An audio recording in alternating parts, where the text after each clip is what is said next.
Hey everyone, it's Monica, just coming at you right after a joyride on my bicycle. Um, so, hence the prop with the helmet. I am outside listening to a helicopter go by in beautiful Washington, D.C. During still our time of interesting social distancing fun. So, wanted to post today because. As I mentioned on Friday, the rock and roll marathon was canceled, so I decided to do one myself. So, success! I did yesterday, and I wanted to check in with you about. Well, I have two sort of like themes in mind. One is what to do when you're really stiff, and this could be after a marathon or after sitting in a chair for 10 hours after a long plane flight, at different points in your life, after a bout of exercise you've never done before. Let's say during this time your gym is closed and you decide to go out for a jog instead, which is fantastic, or a really long bike ride, or a hike in the mountains, or something like that. Um, Chances are, if you haven't been doing it very frequently, you are going to be very stiff either later that day or the next day. So, I'm going to talk a little bit about that.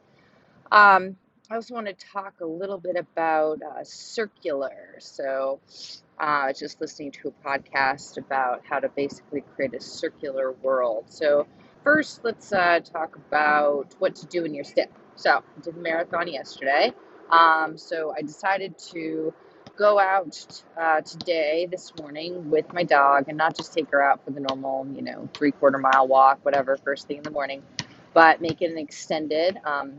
What I call a pitter patter. So it's essentially when you go out and walk and then you insert little moments of jogging. Um, and I did that for, a specific amount of time for my like level of recovery needed. What this does is basically reduce stiffness because it gets your blood moving in your muscles, pretty like basic stuff. But when actually you are sore, it's not lactic acid. People think lactic acid causes soreness, like that burn feeling. That's not what it is. It's actually that your muscles have ions that flow. Like that's why when you talk about electrolytes, you talk about ions. So that's potassium and sodium, but there's another one called calcium. And what happens is the muscle channels are sort of opening, closing, and really, really active during your exercise. And then some of the ions, namely calcium, and others, get stuck in the bloodstream, and that is what causes soreness. So, what do you have to do to get that out of the bloodstream? You have to open up the muscles again, right? Open up the channels. So that's why exercising after a day, or well, on the day when you're stiff, after the exercise that made you stiff, is super important. So, that's not really a well known thing. I mean, we know that kind of moving helps with stiffness. So, it does help even if you don't have soreness, if you just have stiffness from sitting in a chair for a while or just like, not moving. Um, Another thing that happens when you're stiff is you may find yourself grouchy or cloudy or just feeling like kind of almost itchy. Um, that, has different causes for everybody, but in short, you probably haven't been breathing when you've been sitting in your chair, whatever form of chair that is. Um, so you gotta breathe. And what better way to breathe than actually getting up and moving? So that is one way that stiffness can actually cause like emotional unrest in the form of just feeling itchy or irritable or cloudy. So when you get up and move and release stiffness, you actually help your brain too.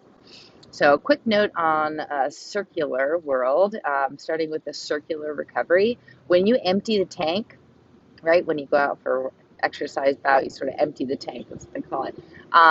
So, you have to refill your tank, but your tank is still there. So, you don't want to throw out the baby with the bathwater, right? So, you still have to, like, not say, okay, I'm starting over, I'm starting from fresh. You have to think about refilling your shell, right? Refilling your tank. This tank is still there. So, what are you going to put back into it to recharge it so then you can empty it back out again? So, you can't completely empty it every single time you go out, right? Because it doesn't fill all the way back up. So, what I'm doing today is trying to refill my tank slowly but surely so that eventually I can build back up to my next big marathon. All right, guys, happy Sunday afternoon. I'll see you tomorrow. Have a wonderful evening.